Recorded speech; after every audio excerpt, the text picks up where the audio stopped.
Pinabilib ni Pangulong BBM ang mga mahigit 100 na UN world leader.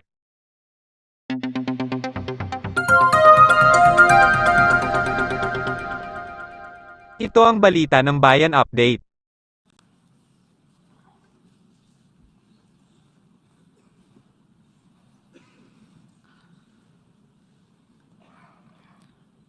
On behalf of the General Assembly, I have the honour to welcome His Excellency Ferdinand Romualdez Marcos, President of the Republic of the Philippines, and to invite him to address the Assembly.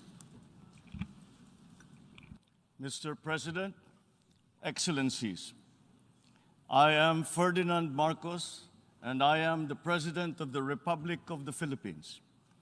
I stand today on behalf of 110 million Filipinos. At this time of crisis and opportunity, I bring with me the spirit of their enduring commitment to the ideals of our United Nations. This commitment is reflected in our solid contributions to the cause of peace and of justice. By shepherding the Manila Declaration of 1982, we helped affirm that differences should only be resolved through peaceful means. By reinforcing the predictability and stability of international law, particularly the 1982 United Nations Convention on the Law of the Sea, we provided an example of how states should resolve their differences through reason and through right. These two contributions provide useful guidance for our time, for amidst challenging global tides, an important ballast stabilizes our common vessel. That is, our open, inclusive, and rules-based international order that is governed by international law and informed by the principles of equity and of justice. As I have underscored, the Philippines shall continue to be a friend to all and an enemy of none. This world order traces its roots to 77 years ago. Your first Asian predecessor, Mr. President, General Carlos P. Romulo, called on our leaders then to make this floor our last battlefield, to determine in this hall whether humanity is to survive or be wiped out in another Holocaust. Our peoples chose survival. They chose cooperation. They chose peace. And by doing so, they made history. Today, history once again calls to us to make these choices. We are confronted by tectonic shifts that will inform the ebb and flow of this coming century. Of these, I see 4 challenges to the continued survival of our global community. First is climate change. The time for talk about if and when has long since passed. It is here. It is now. Climate change is the greatest threat affecting our nations and our peoples. There is no other problem so global in nature that it requires a united effort, one led by the United Nations. The effects of climate change are uneven and reflect an historical injustice. Those who are least responsible suffer the most. The Philippines, for example, is a net carbon sink. We absorb more carbon dioxide than we emit. And yet, we are the 4th most vulnerable country to the effects of climate change. This injustice must be corrected, and those who need to do more must act now. We accept our share of responsibility and will continue to do our part to avert this collective disaster. We call on the industrialized countries to immediately fulfill their obligations under the United Nations Framework Convention on Climate Change and the Paris Agreement to cut their greenhouse gas emissions, provide climate financing, and technology transfer for adaptation for the most vulnerable and developing countries, to lead by example. We look forward to concrete outcomes at the Conference of Parties in Egypt later this year.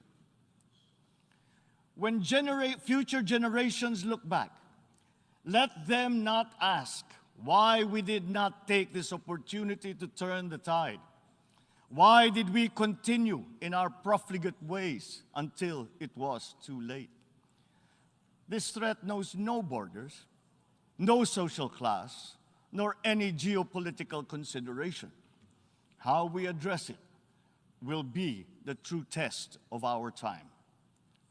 Second, the development of advanced technologies is rapidly transforming human life and experience. We still barely understand how these transformations are unfolding and where they are leading. The imminent diffusion of these emerging technologies could solve many of our old problems, but they could also disrupt our political and social orders. Our governance structures must keep up. Third, widening geopolitical polarities and sharpening strategic competitions are transforming the international political landscape. A profound lack of trust is putting enormous strains on our multilateral system. Our very charter is being violated around the world as we speak. In Asia, our hard-won peace and stability is under threat by increasing strategic and ideological tensions. These behoove us to uphold the ideals that led to the establishment of this Parliament of Nations, and to reject any attempt to deny or redefine our common understanding of these principles. Even as we grapple with these new long-term shifts, we remain beset by an unresolved problem: inequalities and inequities within and among countries continue to persist, and they continue to demand urgent action.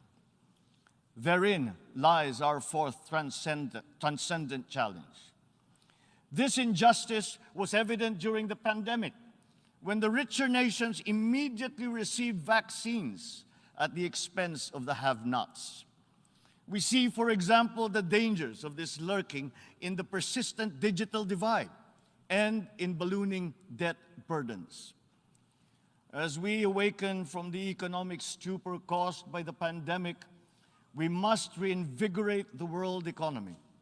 We must use public and private resources to encourage the expansion of trade, investment, and technology transfers to accelerate development. Knowledge and intellectual gains must flow freely to allow those lagging behind to catch up. Sustainable development will be hampered to the detriment of all if existing structures in the global economy remain unreformed. Mr. President, in these past 3 decades, Filipinos have achieved significant strides on our path to sustainable development. Despite the challenges of the pandemic and the global economic upheavals, we remain on track to reach upper middle income status by next year.